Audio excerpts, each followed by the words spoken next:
a time, in the 18th century, a group of enslaved Igbo people were brought to the shores of St. Simon's Island, Georgia. The Igbo people were known for their strong cultural traditions and fierce resistance against slavery. When they arrived at the plantation, the Igbo people refused to accept their fate as slaves. Instead, they devised a plan to regain their freedom.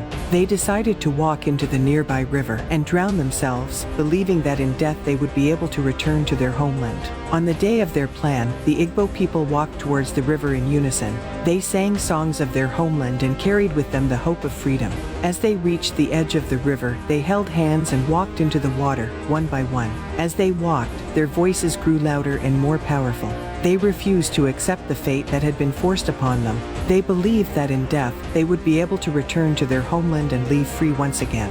Legend has it that as they reached the middle of the river, the water began to rise and swirl around them. The Igbo people continued to sing and hold hands, determined to regain their freedom. Suddenly, the water parted, and the Igbo people walked on the water, disappearing into the horizon. Today, the site where the Igbo people walked into the river is known as Igbo Landing. It is a place of great cultural significance, and is seen as a symbol of resistance against slavery. The memory of the Igbo people lives on, and their story serves as a reminder of the strength and resilience of the human spirit.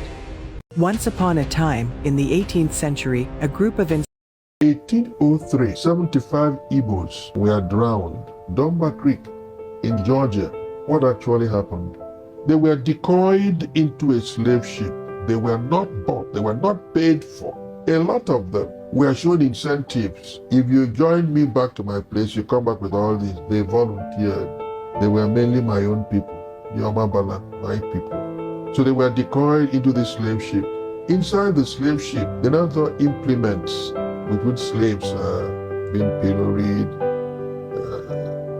stocks and the rest of them. And they said the fighting began from there. By the time they got to Dunbar Creek, they went back to the ship, killed the other two people who piloted the ship to that place. Because they decided to allow them to they killed them. But when they came out, they saw that they were to be sold into slavery. And they said, no, our people can't be slaves. Not at home, not outside. And they decided that rather than be sold as slaves, let them drown. And they said, Omabala brought us here. Omabala will take us back. Omabala is the river we have in my place. This river that is River Anambra is not Anambra. The real name is Omabala. Yeah. If you go to Aguilera, you will see that big, because our people were involved, they were concerned. They were the people who were victimized. That was why they were singing that song, Now, this is something I think our government should bother about doing a good production of. I have the story, I have the script, I know the song. It's my people who are involved. I would like either the Anambra state government or any other Igbo state government to sponsor that production. It is a major production.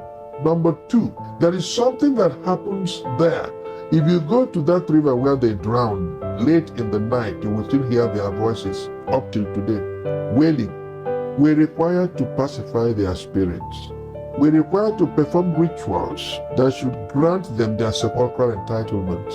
And we can only do that when we go there with people who specialize in it. Then we come back home and we give all of them befitting burials. That wailing will stop. Right now, some of our people are here, are building houses around that river. That is to see whether they can fraternize with that environment. Beautiful. But that is not what it should be. Let us first of all pacify the spirits of those people. We owe those young men and women that obligation. If there is anything I would demand of the government now, before I get gathered to my forefathers, let them help sponsor this film. I am pleading with them to come help me do this one. That's all I'm going to ask of the government.